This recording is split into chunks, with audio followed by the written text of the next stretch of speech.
running a few minutes late. There was a lot of traffic. After my phone said there wasn't any, there was. Especially slow-moving traffic. Where are you coming from? Altoona. Okay.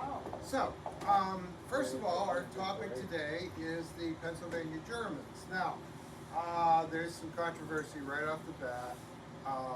What makes them Pennsylvania Germans rather than just Pennsylvanians? And are they all Pennsylvania Dutch? Well, no. We're all Pennsylvanians now, but many of us have German ancestry. I do. Everybody? Okay. Do you know what part of Germany you came from? I cannot find anything about my dad. Okay. All I know is his father and two of his brothers came over. I can't find out where. I can't find anything else about him. Okay. Well, what we're going to try to do today is to address, number one, why the German speakers came here to Pennsylvania. Number two, we're going to talk about what they brought with them. And number three, how they helped create our American society. So we're going to talk about, first we're going to talk about religion and war, which is always a great thing to talk about. Because I believe the two seem to go hand in hand. Then we're going to talk about what they brought with them, and then finally this conglomeration of cultural contributions that they made. So we'll get started. That's right now. Yeah. So here's a quote. Why should the Palatine Boers be suffered to swarm into our settlements and by herding together establish their language and manners to the exclusion of ours? Why should Pennsylvania, founded by the English, become a colony of aliens who will shortly be so numerous as they breed like flies, Germanize us instead of us Anglicifying them, and they will never adopt our language or customs any more than they can acquire our complexion. Now, it's nice to know that the founding fathers were not bigoted at all. That was Benjamin Franklin himself saying, where the hell are all these Germans coming from, and why do we want them here anyway? Well, let's try to answer that question. So, the most important topic right off the bat is the 30 Years' War. If you're not familiar with the 30 Years' War, you will be.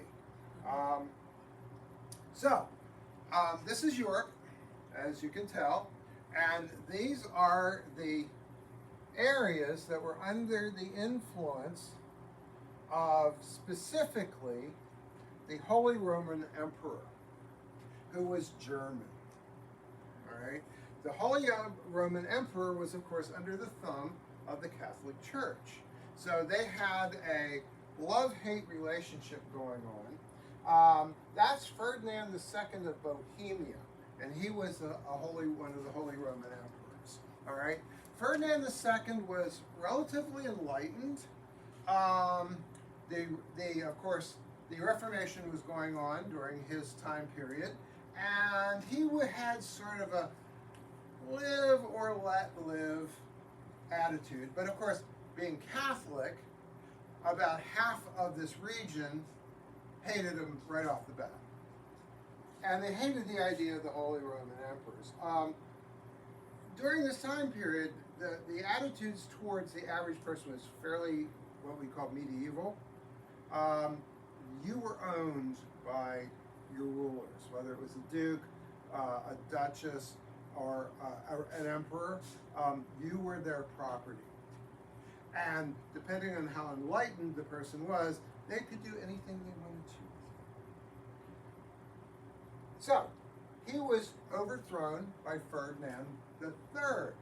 Now, Ferdinand the Third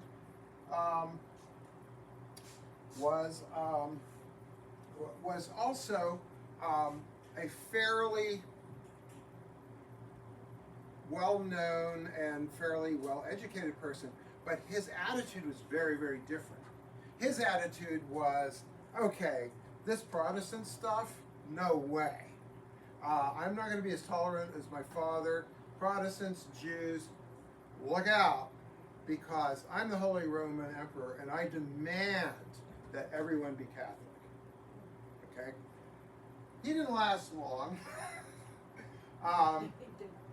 And he was eventually overthrown by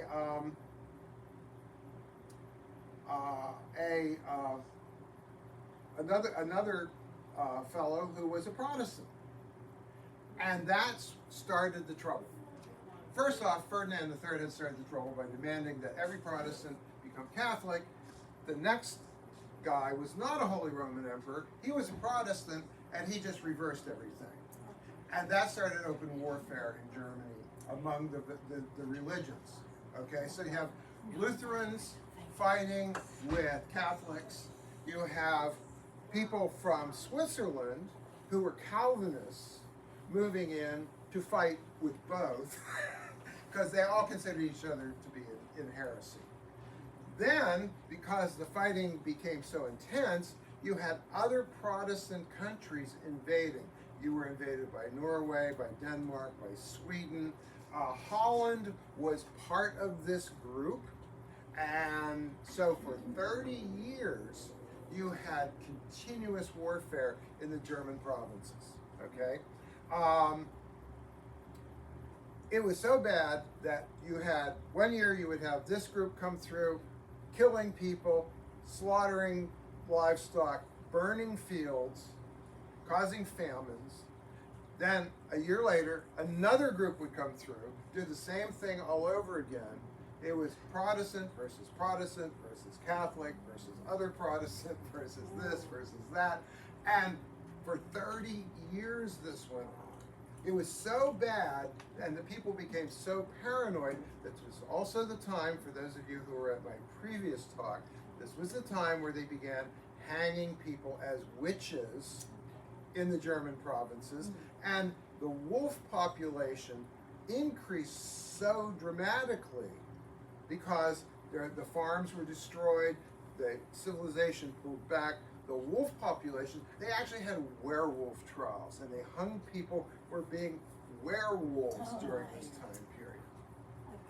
Now, finally, they signed a peace treaty. It was the Peace of Westphalia. Very important document. We just had the King of England come over and remind us how important English common law and the Magna Carta was. The Peace of Westphalia is an equally important thing because, number one, it said that all these little provinces could have their own leadership. They were not necessarily to be beholding to the Holy Roman Emperor. So that broke the back of the Holy Roman Emperor in Eastern Europe.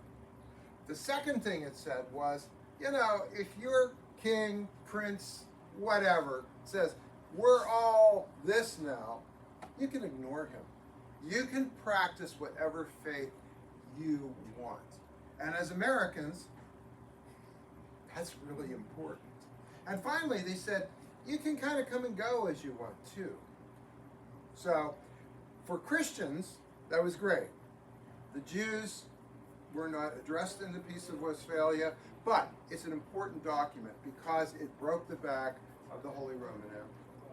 Unfortunately, in about 10 years, in the Eastern European Empire, a real powerhouse came to be this guy. That's King Louis. He's the Sun King. And he looks around Europe and says, yeah, this is a pretty devastated area. I could just move right in and take it over. So the French invaded.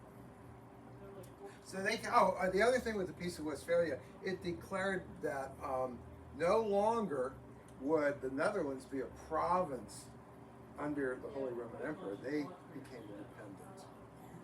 And for years, they were controlled by Spain.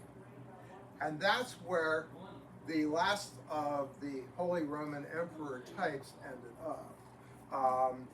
Mostly through one wonderful family, the Habsburgs. The Habsburgs were everywhere. They were in Germany and they were also in Spain, and they had a tendency to want to hang on to power and to intermarry their sisters, cousins, first cousins, and between Germany and Spain, they went back and forth, intermarrying in the family to hold on to the power. It was not common, but it was practiced by them to an uncommon degree. So that eventually you ended up with Charles II of Spain, who was had the Habsburg chin and a flat nose, couldn't keep his tongue inside of his mouth to speak properly, couldn't produce an error. He was a genetic mess. And so that's why the French eventually took over the Spanish crown too. But with the invasion of the French, people in Germany became fed up, and they said, we're getting out of here. We're going to look for some place where we can own land, because the tradition in Europe was the eldest son inherits everything, if there's anything to inherit, and everybody else can go pound sand, basically. So everybody was saying, yeah, I want property just like my older brother, and I don't want to hang around here because there's just endless warfare and everybody's killing each other. So that began the immigration of German speakers coming to the New World. And where did they come to? Pennsylvania. Why? Because William Penn was enlightened enough to say, you know, I'm a Quaker. We're persecuted every place we go. You know, there's colonies in New England where they will literally put us to death for being Quakers. I'm going to found this area. I will be very fair in dealing with the native peoples, and I will buy land, and we will establish a place where anyone can practice religion. Now, by the way, not the first people to settle in Pennsylvania. The first people to settle in Pennsylvania before Penn were the Dutch and the Swedes. They had colonies going up the Delaware River. Part of it, that's the Delmarva area that you hear people talking about. Part of it in New Jersey, part of it in Delaware, a little bits in Maryland, up towards Philadelphia. So, who were these German speakers who were coming? Well, they're usually divided in two groups. The gay Dutch, which is not the meaning that we have today for that word. It means more frivolous, more open, more embracing of the world. And we have the plain Deutsch, who were mostly Anabaptists. Now, during this whole warfare time, there was another group springing up who said, they looked at the New Testament and they said, well, Jesus got baptized when he was 30. Maybe it's because he wanted to be. So the profession of Christian faith should be an adult thing, and we should baptize adults, preferably the same way they did in the Bible, by immersing you in water. They became known as Anabaptists. In other words, they didn't believe in child baptism. But the Catholics, the Lutherans, and the Calvinists all child baptized. Put these guys in trouble, and they started slaughtering them. In Zurich, there were laws passed against Anabaptists, and they drove them all out and killed some of them. There were some angry Anabaptists in some of the German provinces. There's Wittenberg. There's a huge cathedral there. When they tried to take over, which was a bad move, because not only was the Prince of Wittenberg the prince, he was also the bishop. And so he had them rounded up, put in iron cages, hauled up to the front of the cathedral, and left there to rot. And if you go, those cages are still there. They're a tourist attraction now. So needless to say, the Anabaptists wised up and became pacifists. Okay? But they were also plain people. They said, we believe not in a priest or minister helping save you, but the congregation saves each other. And that in order to do that, we should not be fancy. We should be plain people. We should be people of the soil. We should be humble. And so that that was the Anabaptists. The fancy Deutsch were more liberal members of the Church of the Brethren, the Lutherans, the Catholics, and people like that. So those are the people who also assimilated the most quickly. So let's take a look at this. Okay, so here we have the fancy Dutch. Lutherans, Roman Catholics, one area of the German Reformed Church and the Moravian Church. Okay, those are the people who are showier, who brought a lot of traditions along with them, and were devout to a point. Then we have, okay, so here we have the German Reformed Church, which was founded by John Philip Bohm. This was his first stone church, and it was in Center Square, Pennsylvania, in eastern Pennsylvania. And there's the label right there that the state puts up these historic plaques. So, the German Reformed Church, I have one ancestor who was married in a German, not necessarily this one, but in a German Reformed Church after he came to this country. And like most religions, there were very conservative branches and there were very liberal branches. Okay, the Moravians. The Moravian Church was another Protestant church. The Moravian area was really further west as far as the German provinces were concerned, and part of it overlapped what's now part of Hungary and what we call Czechoslovakia and the Czech Republic and things like that. The Moravians were known for their designs, their design skills. And there's a whole bunch of things that you will see here. If you look at modern Czech pottery, for example, you'll see designs very much like this. You'll also see designs like this in the Ohio Valley pottery from the turn of the century, because some of those people who created those potteries were at Moravian extent. Very bright looking outfits and beautiful floral things. Moravian tile. There's still a Moravian tile factory in eastern Pennsylvania. You can visit it. It's a wonderful museum. And there's also the founder, his house is an amazing museum. It's one of the weirdest places. I've been there. Yeah, it's great. Is it close to Bethlehem, Pennsylvania? No, it's closer. It's closer to like New Hope. Isn't it? Yeah. Okay. I know I've been there, I just couldn't remember. Yeah, it's above Kennett Square and all that. Yeah. Yeah, okay. So, the Lutherans came over. This is Henry Melchior Muhlenberg. He was the first Lutheran pastor to come into Philadelphia. He had his own prayer book that he created for German speakers. And a typical Lutheran church, very woody, very plain during those time periods. Some of the most beautiful woodwork I've ever seen in churches have been in Lutheran churches. They obviously brought their carpentry skills along with them. And now the German Catholics. They came a little later. This is Father Joseph Greeton. He was the first Catholic pastor in Philadelphia. This is his church. This is an old interior shot of it. And also he brought along the Catholic Bibles and things like that.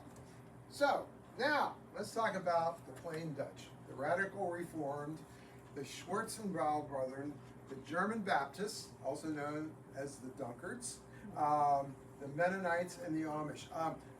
My dad always talked about, down through the cove, Morrison's Cove, and down into Bedford, they're all a bunch of Dunkards. I had no idea what he was talking about until I actually did the research and found out what that meant. Okay, so let's talk about this. Okay, this is Huldrych Zwingli and John Calvin. John Calvin, of course, was the former founder of Calvinism and influenced the Presbyterians. In France, there was a group of Calvinists called the Huguenots. There were various groups. Zwingli thought Calvin wasn't radical enough, so he started his own takeoff of Calvinism and eventually softened it somewhat. Calvinism can be very harsh. They have beliefs about predestination and things like that. You know, God knows everything. He knows who's going to heaven and hell before you even try to do anything. So why are you trying to be good? You just need to be good and hope for the best. Because if God wants to send you to hell, get ready to roast. Kind of a downer of a belief system. If you ask me, I was raised Catholic, and that sounds pretty depressing. So Zwingli created part of the what became known as the Brethren. Okay, and once again, they were plainer people. Group. They were a little more. Some of the Brethren groups are liberal. Some of them became what became known as the United Church of Christ, and then some are very, very conservative. And the most conservative are the Schwarzenau Brethren,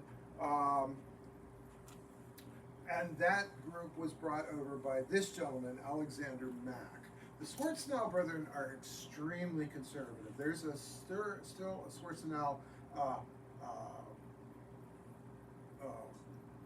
school for ministry in Ohio. They still exist. As a matter of fact, we just elected a guy in Blair County to represent us at Harrisburg, who studied with the Schwarzenau Brethren in Ohio.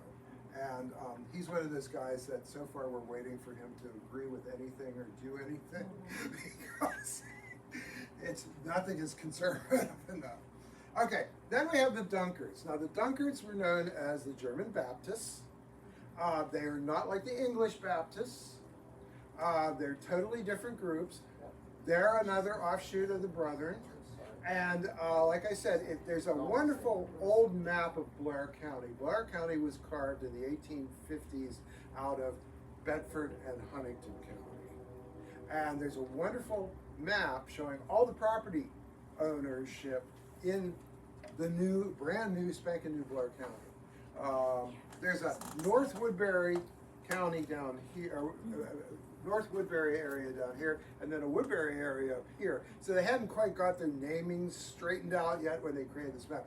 But you can trace the original Indian paths leading to places like Frankstown and places like that, and you'll find marked Dunkard churches all running down into what they call the Loop and Morrison's Cove area. So that's where my dad got, they're all a bunch of Dunkards down there.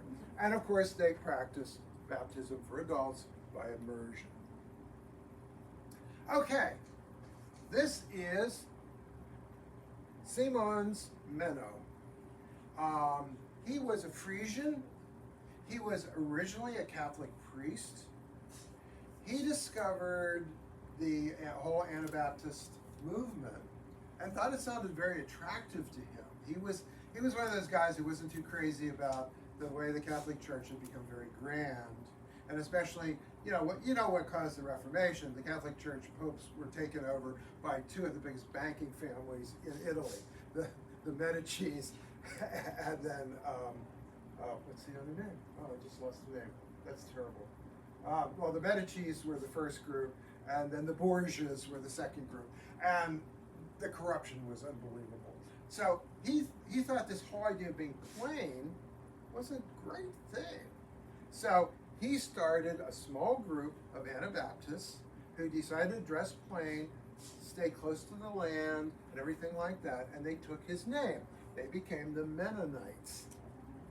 Okay, and a lot of them were in southern, eastern or western Germany and the Swiss area. Now, with all the warfare, they wanted to get out of Dodge, and they connected with a Quaker named Francis Daniel Pastorius. Pastorius had traveled through Europe and was fascinated by the Anabaptists because as a Quaker, he identified, once again, group salvation, no priestly things, plainness. It was everything that the Quakers were preaching in England, and he said, I like these people. He was also a land attorney. He sought out the Mennonites, started a dialogue. They said, we'll pull our resources. You tell us about this magical land in Pennsylvania, and we want to go there. We want our own land. We don't want to be hassled, and we don't want to be persecuted. So He purchased land north of Philadelphia, and the Mennonites came over, and they were the first German speakers, other than the Swedes who were and the Dutch who were there. They were the first German-speaking immigrants to Pennsylvania. And the place they founded was Germantown, north of Philadelphia. It's still there, of course. It's beautiful. It's a beautifully quaint village, narrow streets when you're trying to drive through it. But yeah, it was founded by the Mennonites. And then they spread out through Pennsylvania from there. So there were other groups too. There were some very strange, simple groups following like single leadership. All right, one of them founded the Ephrata Cloister, which is in Ephrata, Pennsylvania, and that was founded by Conrad Bessel. He lived in this hole in the ground. He was kind of a hermit, but he also was responsible for creating an elaborate book of church music, because unlike some of the other plain folks, they liked music, and so he created choral arrangements and things like that. And Ephrata Cloister is another historic site here in Pennsylvania. And finally, we come to those lovely people from the border between Germany and Switzerland, the Amish. And Jacob Hertzler was the first Amish bishop to bring a group of Amish over, and they began to settle in the rich farmland around Lancaster County and in New York and those areas like that. And then they spread to New York State, Ohio State, and you'll find Amish communities all across the United States. Of the plain folk, they have maintained their plainness the most. If you go to, you can always tell the difference between a Mennonite group and an Amish group, because in the Amish group, the women always dress in black. Mennonite women wear plaid, gray or plaids or things like that. They'll be modest, they'll cover their heads with bonnets, but you can, and Mennonite businessmen look like you and me. They're kind of free to dress how they wish, or at least comfortably, but the wives are always dressed semi-plainly, though they get to express it in plaids. But the Amish have a pretty strict way of looking at things.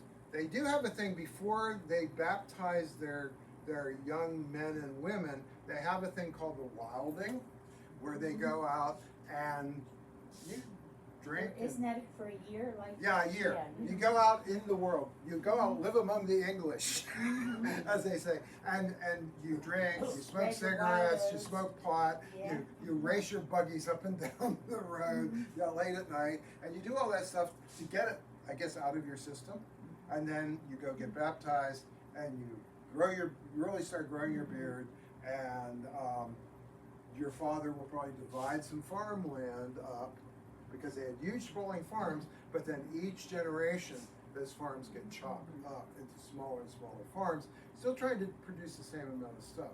Sadly, one of the sad effects of that is manure runoff into the streams of Pennsylvania, which feed into the Susquehanna River, which feeds into the Chesapeake. And one of the biggest sources of the nitrogen pollution,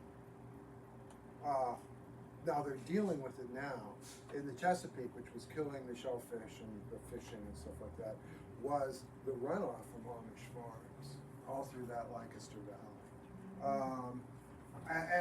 They have huge families. There was slavery in Pennsylvania until 1805.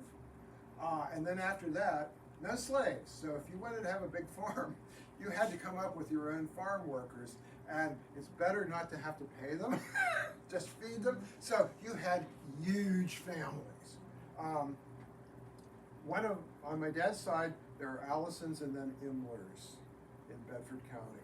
Through the Imler family, I'm related to just about everybody in Bedford, because that's how prolific they were as far as having children. Okay, now most of the people came here to farm. And so we're going to talk about farm life a little bit. There were a number of innovations they brought with them. One was cottage gardens. They established cottage gardens outside their homes. They made sure that they were self-sufficient. The next thing was, since you had a religious community, the community would come together and help one another. So they'd build houses, build barns, and things like that. Another innovation away from the British, not to make fun of the British, but stone barns. If you go down through eastern Pennsylvania, you see more and more stone barns, and that was very much a German influence.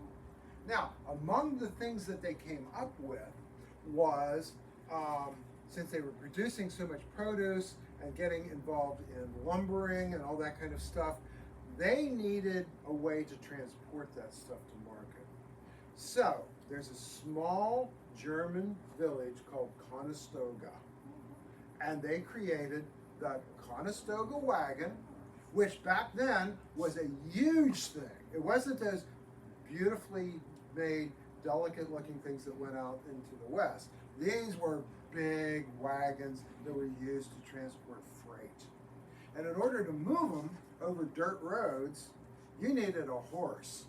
So they created a draft horse called the Conestoga horse. Now it's almost extinct now because it's been replaced by even bigger horses like Clydesdales and Percherons and horses like that. Percherons were French draft horses. Clydesdales, of course, were English horses. I think Scottish actually.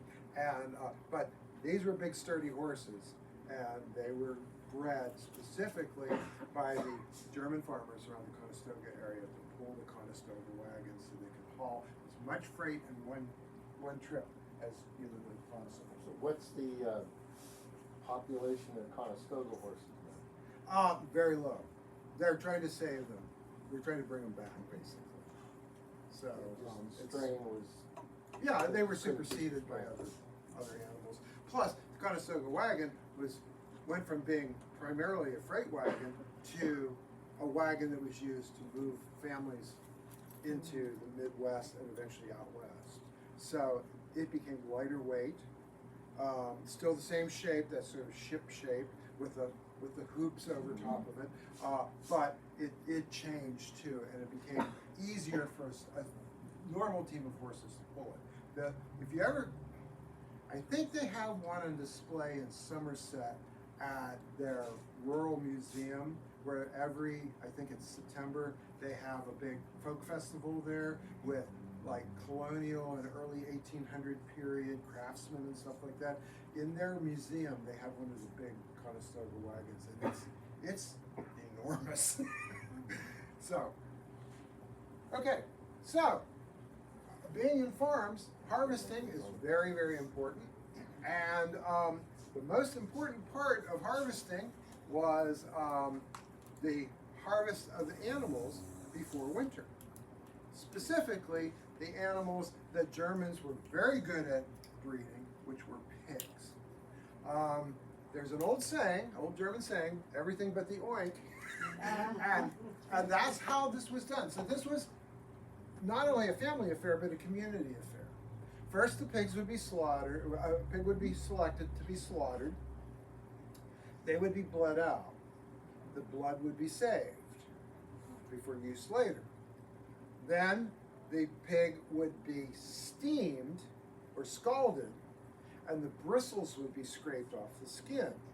Now, the youngest kids would go around and get all the bristles and put them in bundles and take them to a general store that sold paint and paint supplies, because they were making their own paintbrushes, and the kids would make money that way.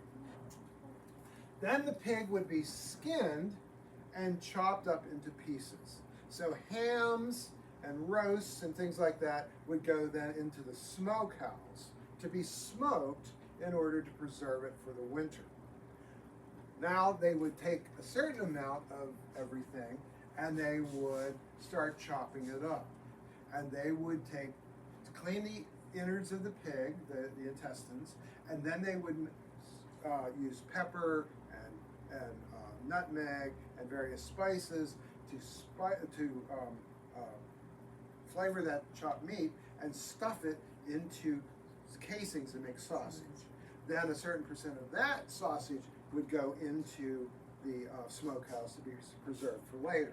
Wait a minute, so sausage is made of like the intestines? Of Well, no, it's stuffed into the intestines. Stuff that it- But yeah, there are different types of sausage.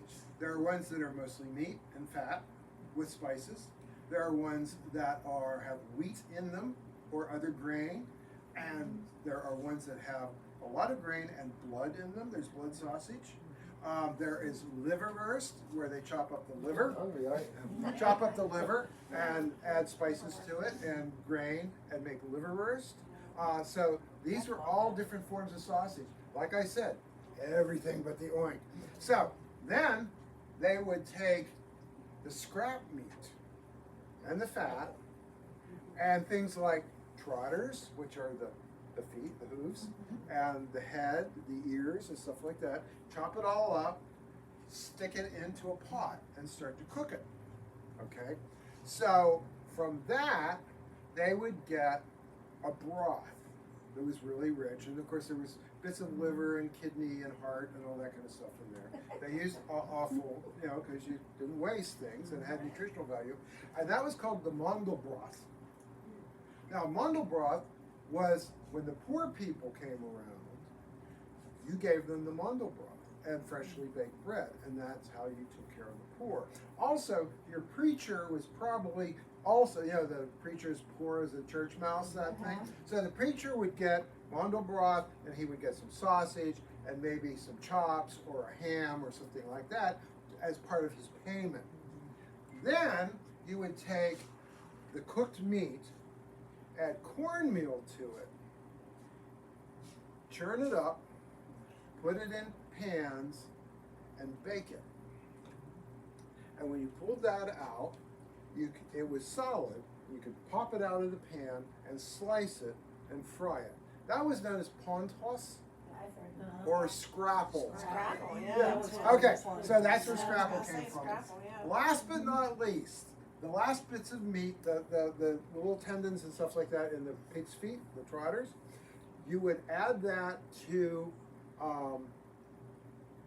vegetables, onions and stuff like that, and then put that in aspic, in jelly. And you would create a thing that you could slice and put on bread and eat as a sandwich. Souse. My grandfather used to eat that. Souse. Souse and We scrapple. were at a butcher. Yeah. We were at a butcher My shop grandmother loved recently shopping, souse. I and a couldn't state stand cop came in, and he was looking down the thing, and he goes, "Susie, what's Susie?" Oh, And I said, souse. "Son, that's souse. It looks like vomit." And he said, "Yes, it does." It would shake like jello. Yeah, my dad would eat it. I wouldn't get anywhere near it. It was very peppery, very Yes. peppery, Oh, I full hated of pork and little bits of fat and onion and very vegetables Yeah, and stuff I like did. that. It's just Tasted it. disgusting. Yeah. But He ate it. yeah, so that was the big thing. So while we're on the topic of food, so here we have a scrapple breakfast with eggs covered with sausage gravy. We have sausages done up with sauerkraut, because sauerkraut was a very important part. It was a way to preserve cabbage, and cabbage was a very important part of the German diet. We also have things like ham pot pie, ham and beans, things like that. I'm sure you've all eaten it. There's chicken and dumplings, all kinds of things like that. This is hogmaul. This is where you take part of the stomach and stuff it and bake it and then slice it, sort of like haggis. And of course, cucumber salad Yes. in vinegar Yes. with onions. I Oh love yeah, it. we've Love all it. been on. Yeah, we've Love all it. eaten it. Love it. And we'll just continue. More food. Chicken and dumplings. Ham. Ham Meatloaf. loaf. Yeah, ham loaf. Yes. Pickled eggs and beets. Coleslaw. Chow chow. Apple butters and other kinds of butters. My grandmother Allison was used to cook, and she was a adore a woman. She never smiled. She had a blonde. Because she had to eat this food, that's why. I ate all that, I love it. Oh, she would That cook. is what She the was others used to like. cooking for 10 kids and a bunch of farm workers, and she could cook like nobody's business. It was pretty amazing. And still more food. All kinds of desserts like shoe fly pie, the little special donuts that they made for Lent, apple dumplings, Awesome. crumb cake. The only thing here, sand tarts. Yes. Sand, Oh, yes. my aunt's I didn't know they were sand. from Germany. Yep. I didn't either. I know. My aunt's sand tarts were the best thing Yeah. ever. Yeah, I love them. Crisp, I just love wonderful. them. Now, Bob's. these were actually invented in New England, Oh. but when they got to Pennsylvania, the Germans perfected them. Whoopie Whoopie pies. pies, yes. So, we'll keep on Love going it here. all. So, arts and crafts. Like I said, a lot of things were brought in. These are hex signs. Now, we immediately think that every time we see something like this, it's warding off witches or something like that. But that's not true. Hex signs were simply decorative items to put on barns. They weren't avoiding hexes, but if you see 6 or 8 pointed stars on a barn, that's a real hex sign. That is actually to scare away witches and curses, so no one's poisoning your milk and stuff like that. When I was a young artist, and the Nittany Mall opened, there was a record store that I painted a mural for. And in the center, I painted a big sphinx with horns and everything like that, And I was in there on a Sunday morning, and this old guy came with hip boots on, and he's this old farmer. He tapped on the window, or whatever, he said, "Why are you painting them witches on the wall?" I said, "No, that's a sphinx, sir, it's not a witch." He said, "Well, I don't like them witches, they sour my milk all the time." And he was serious. Yeah. And I said that to my dad, and he said, "Don't forget, Penn State was originally an agricultural college." There was a bunch of farmers, and they believed in witches. So, once again, you're going to see these motifs, disselfinks and things like that, birds of paradise, and things like that, repeated over and over and over again in the arts and crafts we're going to talk Do you about. have a picture of the ones that they thought was evil? The ones It's a 6-sided star, is all it is. It's like a pentagram almost, but it's a ward against I'm witchcraft. trying to remember if I see that. You'll find them once here and there. So another form of decorative art was fracture, and this was a way of decorating documents and things like that. It comes from the old illuminated manuscripts, but it's usually a handicraft. And once again, you'll see these same motifs: flowers, birds, and things like that. And beautiful hand lettering and that sort of thing. So that was another German craft that they brought with them. And they would create their own furniture. They couldn't bring their furniture with them because they were coming with the clothes on their backs. So they started creating their own furniture. And once again, wonderful carpenters.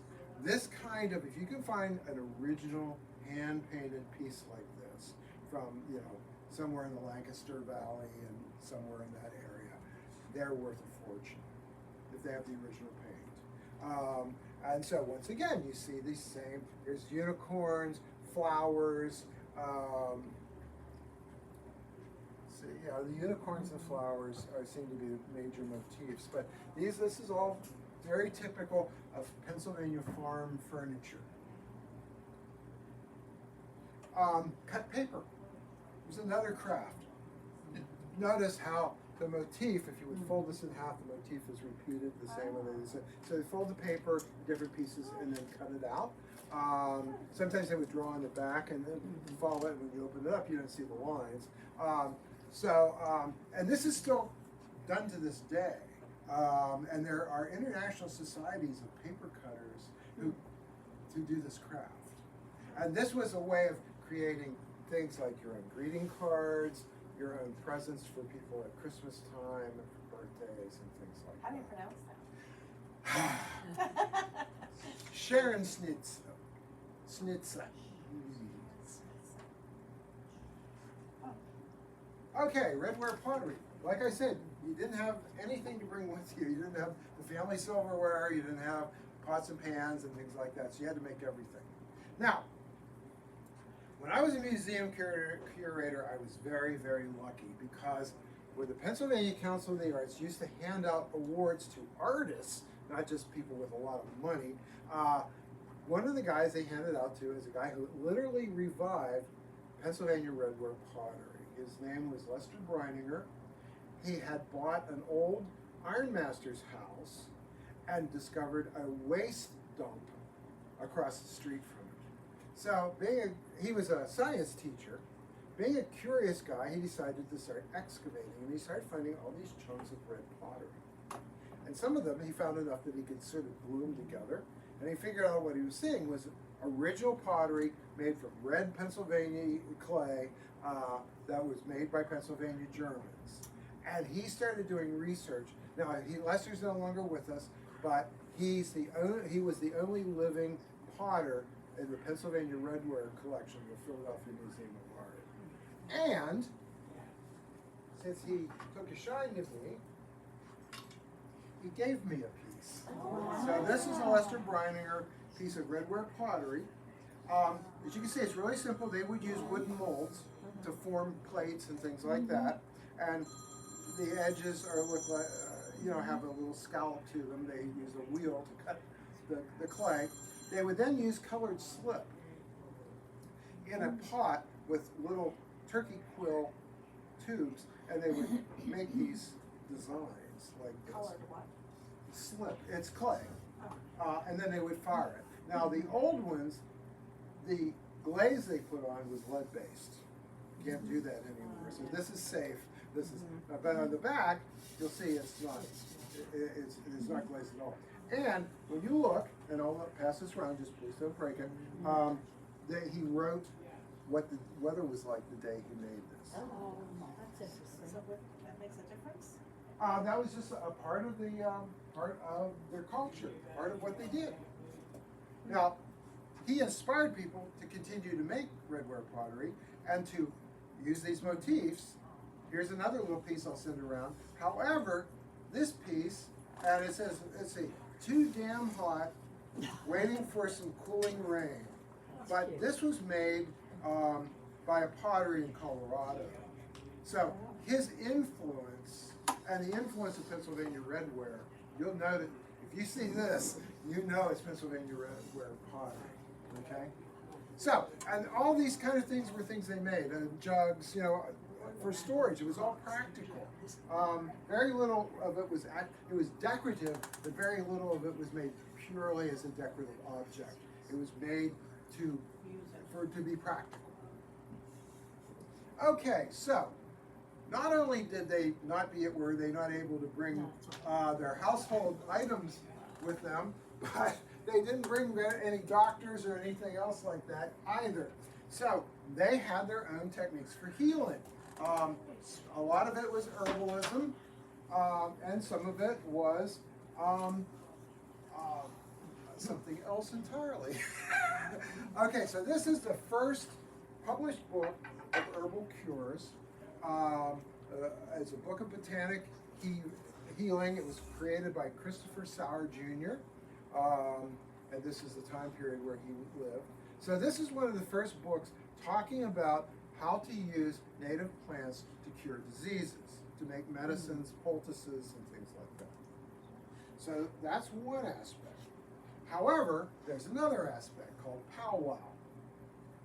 There was a German immigrant named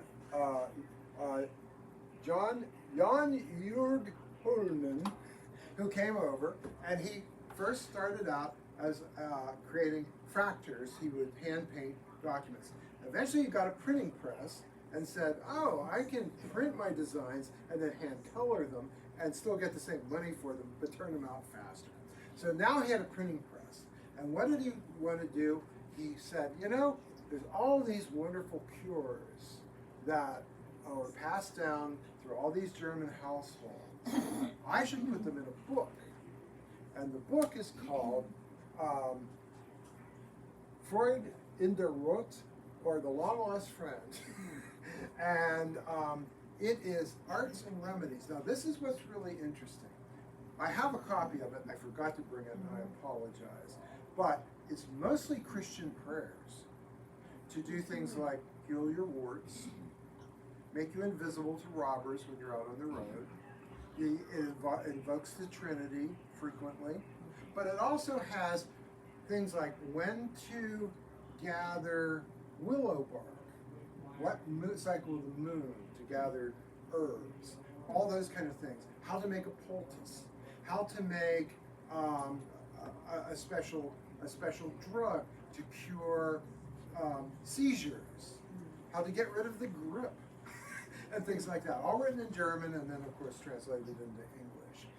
The interesting thing about this is there's a whole practice throughout the farmlands in eastern Pennsylvania that was called, the people who practiced it were called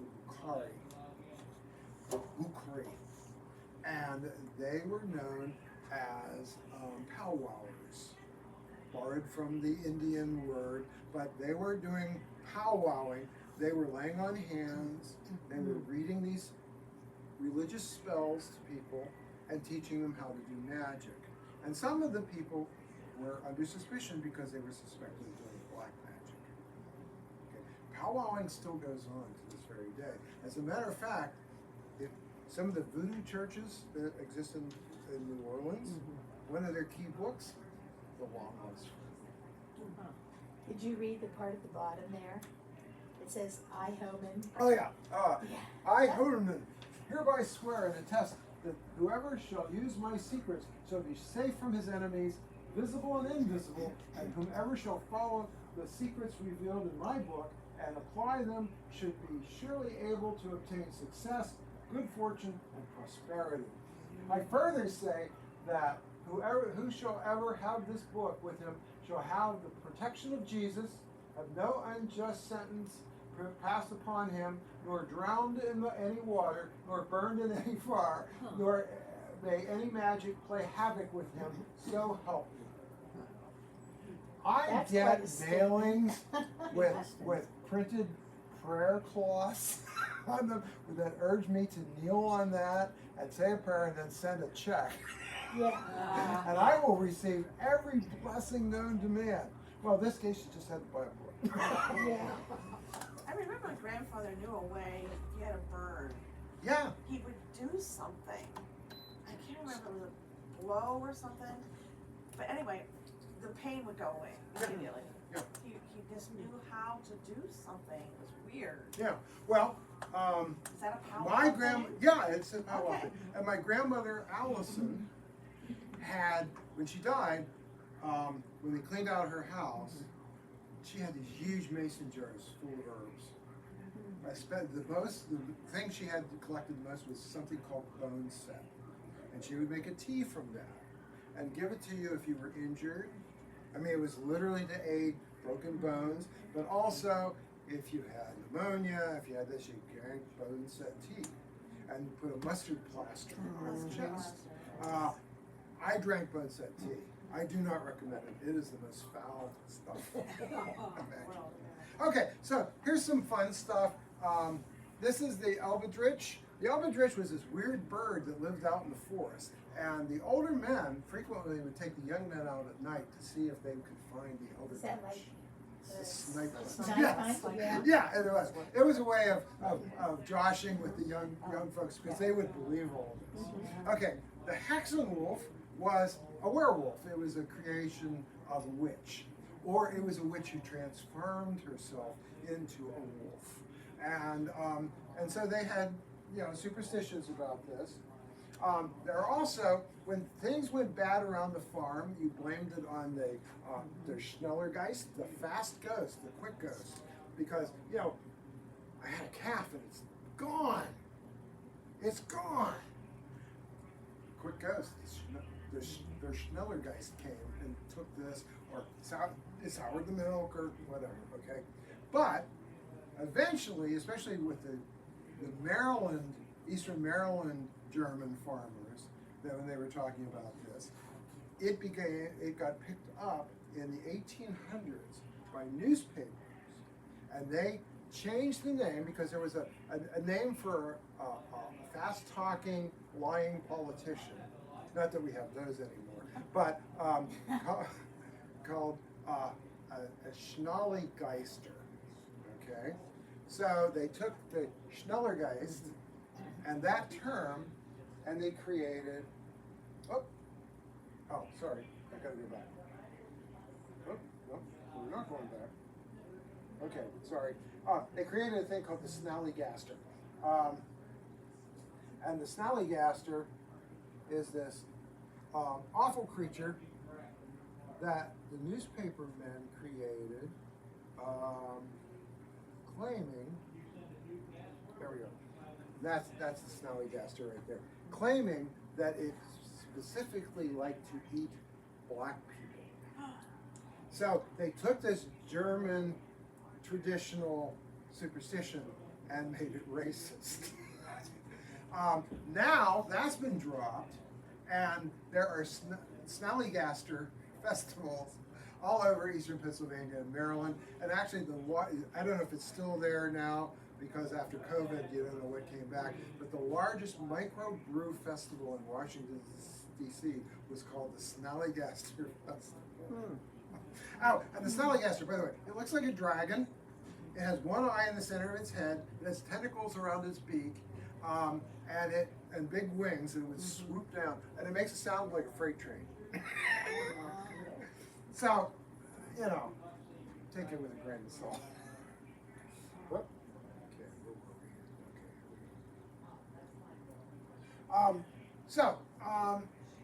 This is a stolen fenster. See this little window here? In some, not a lot, but in some old German farmhouses, you still find these. And they're usually right down around here in the wall. What this was for was this is how the soul, when it left the body, escaped the house and went where it's going to go. That way it was entrapped in the house and you didn't end up in a haunted house. Okay? And then finally, this is one of the Bukhari. This is a woman who is very famous for her powwowing. And red string, here she's dyeing her red string. Red string was a very important component in this. Like, if you wanted to bind someone and drive the curse away from them, you would sit them in a special chair, which was also painted red, and bind them with red string, and then practice that. And the person would stay bound, but the spirit who was inhabiting them would be free to live. And these red strings were often wrapped around fingers to get rid of warts, and around feet to get rid of bunions, and things like that too. Okay, so moving right along, holidays and celebrations. Everybody loves holidays, so we have very traditional Christian celebrations here. We have New Year's. Once again, here's a fracture, which would maybe be sent as a card, wishing someone a Happy New Year. We also have molds in this form of fish. And you see, this is actually what they call an Ouroboros. It's a fish biting its own tail. It's a symbol of eternity and of the changing of the seasons. So they would make molded foods in these kind of molds, specifically for New Year's celebrations. Okay, and of course, here's something you've probably never ever eaten ever in your life, pork and sauerkraut for New Year's. Do you know why? Of course, sauerkraut is the traditional preserved vegetable for wintertime, right? Pork, why are we eating pork with it? Why not something else? Well, of course they grew pigs, but when pigs feed, they root forward. Chickens, you feed them, they're all over the place. Cows wander around chewing their cud, but pigs always root forward. And that's what you want for the new year. You want to move forward. So you eat pork and sauerkraut for the new year. That's may the new Probst New Year. May the new year turn out well. Groundhog Day. We've never heard of that in Pennsylvania either. So, back in Germany, the farmers wanted to know whether they could get a jump on the planting. So they would observe animals that hibernated and see when they came out of their hibernation and whether they went back in or not. So, They would watch bears, badgers, and creatures like that to see if they were going to come out as we're getting closer to Easter. Are they coming out of their burrows, and do they go back in? Supposedly, they see their shadow, which means that the winter is going to persist for another 6 weeks. Usually, it's interesting. The first day of spring is exactly 6 weeks past Groundhog Day. So, you're going to get 6 more weeks of winter no matter what you do. But they would want to get if the animals stayed out, they figured, oh, the worst of winter is over and we can get started early with our planting. They came to Pennsylvania, and what did they find in abundance? Well, there were bears, but they were up in the mountains. There weren't really any badgers, but there were whistle pigs, groundhogs, marmots, and of course we have our magic marmot every year, Punxsutawney Phil, who is immortal, by the way. He drinks his magic fluid, and when you see those guys in their tuxedos, they've been drinking some magic fluid too. So yeah, a Valentine's Day was celebrated, and this was a time for hand-cut paper valentines. Once again, there's that scissor art that was practiced. You'll notice a lot of this stuff is from the collection of the German American Heritage Museum at Kutztown University. Great place to go. They used to have a big festival. They canceled it last year, but they have a vast collection of this kind of stuff at Kutztown University. Easter, we think of Ukrainian decorated eggs, but the Germans, under the influence of the Moravians, also hand-decorated hard-boiled eggs.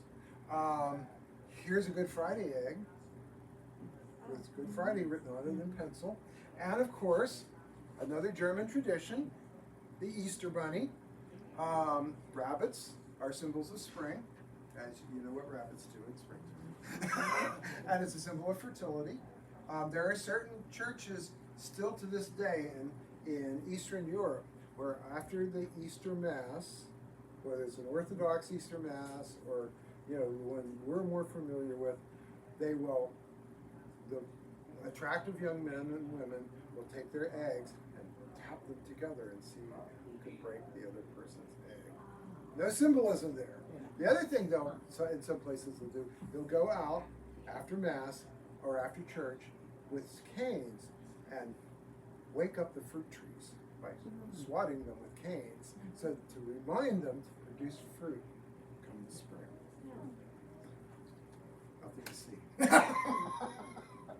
Okay, once again, Ascension Day and then the Annunciation, very, very, very, very Christian celebrations. We won't go into that too much, but they have a wonderful collection of old German Bibles at Kutztown. Now, Hemmet Fest. That is Harvest Home. That was the Harvest Festival in late October. So this is a church in Mechanicsburg, and you can see people have brought in and decorated the front of the church with the fruits of their harvest. It was very much a harvest celebration. However, along comes the damned Irish.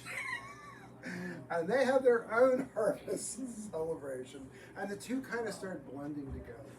So this stuff stays at home and ends up decorating porches. So sometimes, depending on the church you go to, you may see some pumpkins up around the altar and things like that. And dressing up is a very popular thing. But dressing up was not just popular at Halloween, because the Germans, the High Germans, the fancy Germans, loved Belsnickling. What's Belsnickling? Well, Belsnickling is a form of mummery that happens in the days leading up to Christmas. From between the Feast of St. Nicholas and Christmas Day, people would dress up as Belsnickel, a German character who was the good cop, bad cop Santa type character. He would have a pouch on his back, and he would either have a whip or usually a bundle of switches, and the pouch would have fruit and candy in, and you'd hear a knock on the door. Sometimes there'd be a whole crowd, but Belsnickel would come in, demand to see the children now, and the children would come in, and he'd go, "Oh, have the children been good?" And he'd reach in and he'd throw the fruit and candy on the floor, and when the kids ducked down to get it, out would come the switches, and "Oh, I know Johnny has not been good. You must be a good boy, Johnny, or I will come back and beat you again." That's Belsnickel. Eventually, it became a community-wide opportunity for people to dress up. And so people would dress up in ridiculous costumes, go from door to door. They would sing hymns and bawdy songs and demand food and drink. Somebody asked an old Amish bishop if they Belsnickeled there. "Oh no, we do not do that. No. But look here, here's more modern Belsnicklers. This looks a lot like the Allison family parlor, but look at this really ugly lady here. And look at this rather effeminate man. People were cross-dressing, okay? And this has always been part of these traditions. We have this whole thing now where we're all upset about people cross-dressing. People have been cross-dressing to have fun for centuries. And so this became part of Belsnickling too. It actually got out of hand, especially in Philadelphia. People were drunk and smashing windows. I mean, it was horrible. And they banned Belsnickling in the city of Philadelphia. And to give people an outlet, they hired someone from the minstrel shows. He was called an expert in the N-word minstrelsy in the newspaper, to arrange for people to have a parade where they would dress up and play minstrel music on banjos. Did you ever hear of the Mother's Day Parade? Oh, yeah. That's the origin. It was to give them the outlet that they were taking away from Belsnickel. And of course, Christmas. So, Christmas was very important. Martin Luther did not like the idea of a Christian saint being the focus for Christmas time. St. Nicholas and eventually Santa Claus kind of bothered him. So he created the idea of the Christkinder. The Christ child would be the focus of the Lutheran faith's Christmas. And you would see the Christkinder, often a little girl, the prettiest little girl in the congregation, dressed like an angel with a halo and everything like this, would be paraded in parades and brought into the church on Christmas Day and things like that. Now, the Moravians had a beautiful design they called the Moravian Star. You can buy lanterns and lights that are the Moravian Star, but they also had a tradition called the Putsch. And the Putsch was a little village that you made out of cardboard and things like that, and you tried to make it as elaborate as possible. Your Putsch in your house tried to be, or on your mantle, tried to be bigger than your neighbors and everything like that. You think the Italians were the only people that had nativity scenes, but the nativity Putsch was the German version. And here you actually see one inside of the Moravian Star. And of course, in the 1500s, the Teutonic Knights spread this idea of fir trees with candles on them all over Europe as they went to drive the Muslims out of Europe. And this spread all over Europe. And of course, now we have Christmas trees. Okay, so we're almost done. On my mother's side, my mother's father's name was King. However, the earliest king that I can find, was a man named Koenig.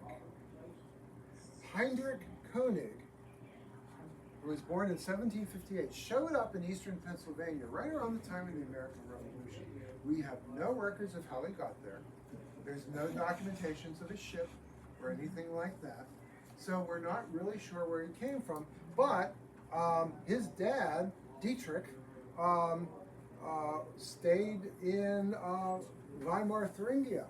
So he never left, but Heinrich, for some reason, did. Was Heinrich a guy who snuck into the country? Was Heinrich a guy who was a soldier who was left behind?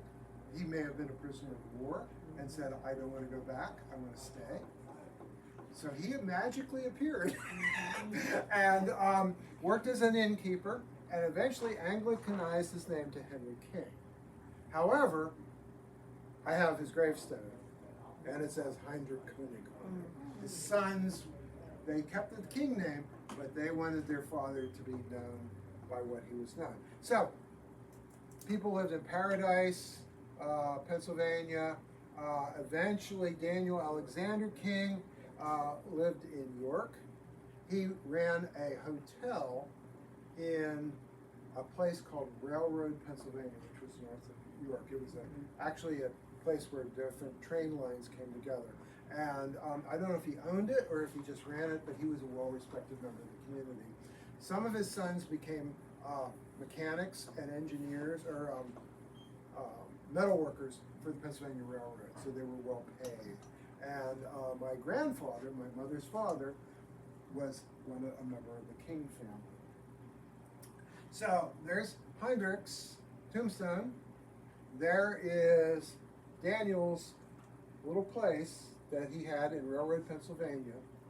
And there's a funny story too. There's a family legend here, and it still exists to this day. It's called the Jackson House. Now, I haven't stayed there yet, but that's on my bucket list. Okay, see this guy here, this little fellow on the card? That is Master Ali Turner, the youngest drummer boy from the Civil War. Aw. So the family legend is that he was returning from New York with his father, and they got off the train to connect to the next train and look for room and board here, but they didn't have any money. So he had this Civil War drum, and he traded it. They traded it for room and board until they could get on the train to take them back. I think they was originally from Ohio. And the family donated that drum to the Pennsylvania Museum in Harrisburg. And years ago, I saw it there. Before I even knew the story, I saw it there. Now, here's the rest of the story. Ulysses S. Grant hated the idea of little drummer boys. He said, I'm not having little kids get shot to death on my watch. So he banned them all. This little guy wasn't even born when the Civil War was happening. However, just like any other huge patriotic celebration, you had to have the thing of the moment. You know, maybe a veteran from a certain conflict, but for the Civil War, nothing said patriotism like a little drum boy playing his drums during the 4th of July. And there was not a bigger entrepreneur and fraud in the United States than P.T. Barnum. So he went looking for a little drummer boy to put on display in his museum in New York. And he found Master Ali Turner and dressed him up and gave him a beautifully painted drum. And Ali Turner was there, and people paid their nickel to go through, and their hearts swelled with patriotism at this brave little boy who wasn't even born yet, but he didn't connect that. Until nobody was interested in Ali, and he called his parents and said, come get your kid. And on the way back, they were broke. They stayed at my great-great-grandfather's hotel, and they traded the drum. But it's not an authentic Civil War drum, and if you go looking for it at the museum, you're never going to find it, because it's back in the archives, because they know it's a fake. Okay. Family legends. All right, moving right along. The Imlers. We've got that back to Peter, who was born in 1580 in Swarzenbroth, Bavaria. So they didn't start coming until his grandson, Hans Christoph Imler, he brought the family to Pennsylvania. He died he became ill and was put in quarantine on the Philadelphia docks and died. And so the Imlers lived in Pennsylvania. Some of the sons, like George Mark here, were born in the German provinces. He was born in Bavaria, and the different sons. His son, George Michael Imler, was born in Adams, Pennsylvania, died in Bedford. He fought in the Revolutionary War. And then they produced this long line of Imlers. Like I said, looking at genealogy, I'm related to most of Bedford County because they had such huge families. Do you know the Statlers? I know the name.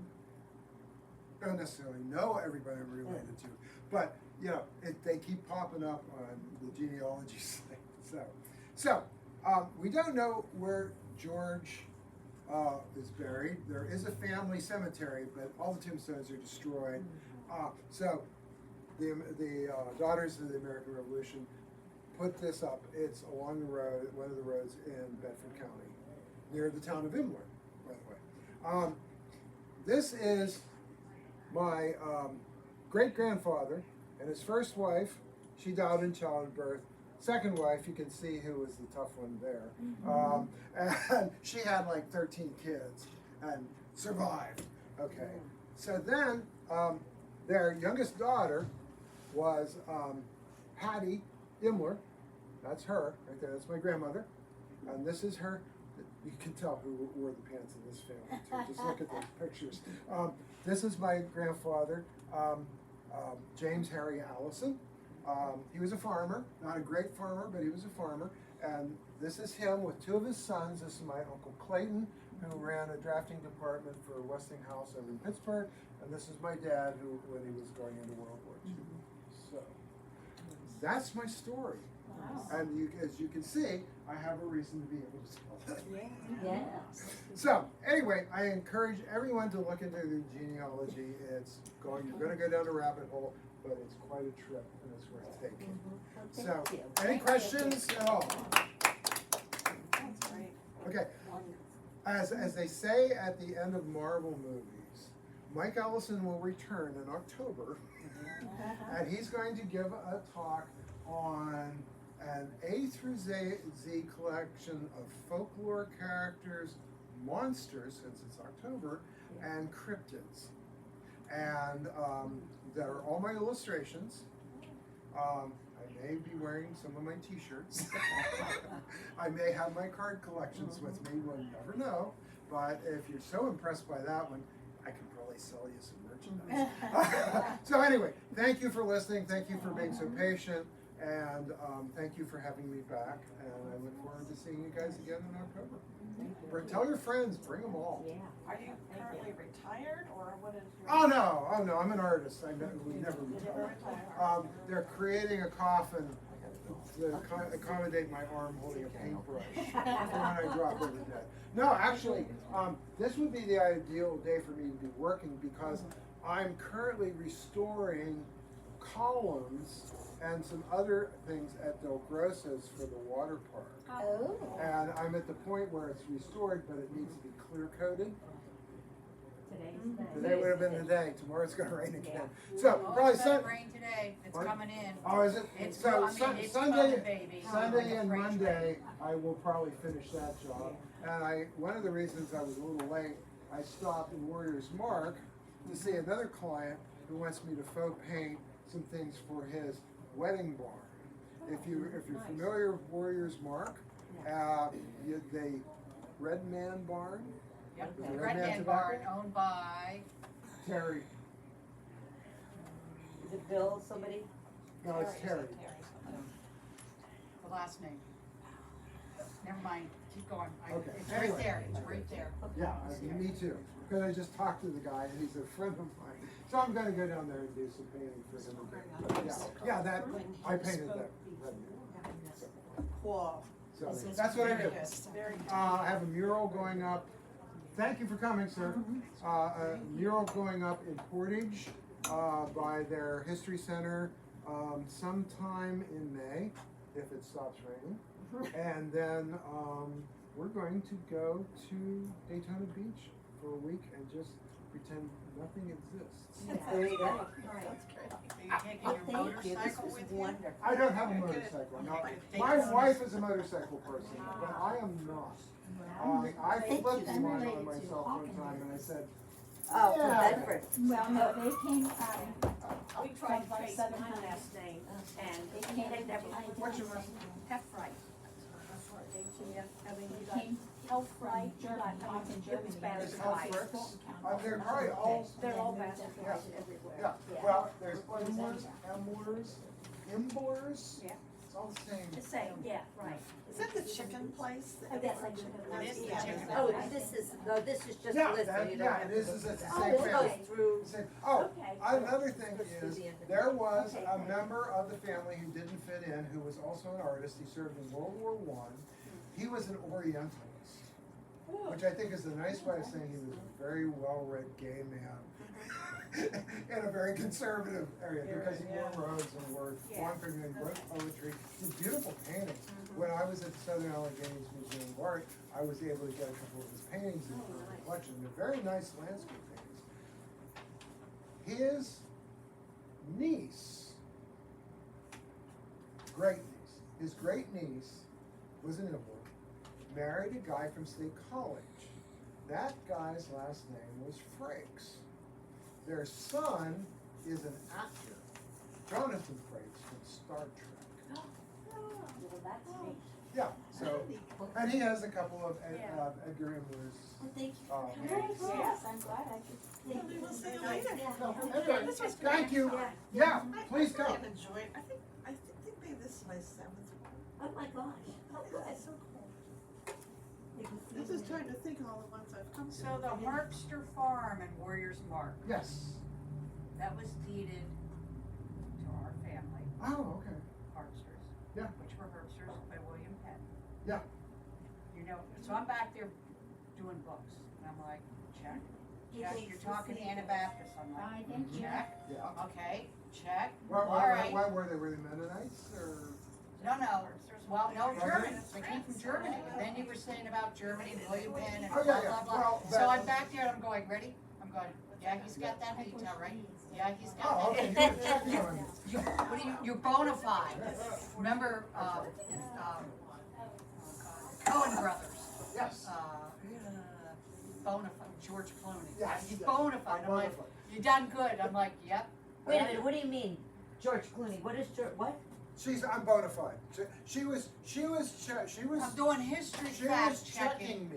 No, I know, the To what, make sure George that I wasn't Clooney, you fooled. said something, did you say George Clooney? Yeah, he was in a movie by the Coen Brothers. Oh. I got, all of a sudden I got no. What I heard was you were related to George Clooney. No, Oh. no. And so the Harpster, and that took up almost that whole end of Huntington, Mhm. over to Ferguson Township. It took up a chunk of Half Moon Township. It was, William Penn deeded that family, David Hart Herbster, an incredible amount of land. I don't know how Yeah. you can do that when the Indians own it, but you Well, know what I mean? He purchased it, and he tried to be very fair as a British colonialist to the native people. His heirs, however, were not. Yeah. So, one of the purchases that I'm familiar with was when Elias Baker bought 35,000 acres of land and built his mansion in Altoona. So he had land that went up around Annis Township, and he had land that went way up the mountain, and he had land that went down, and he owned that Lakemont area, and Okay. all of the eastern nice part So of he purchased residential it off Altoona. of the, He purchased it from, no, he purchased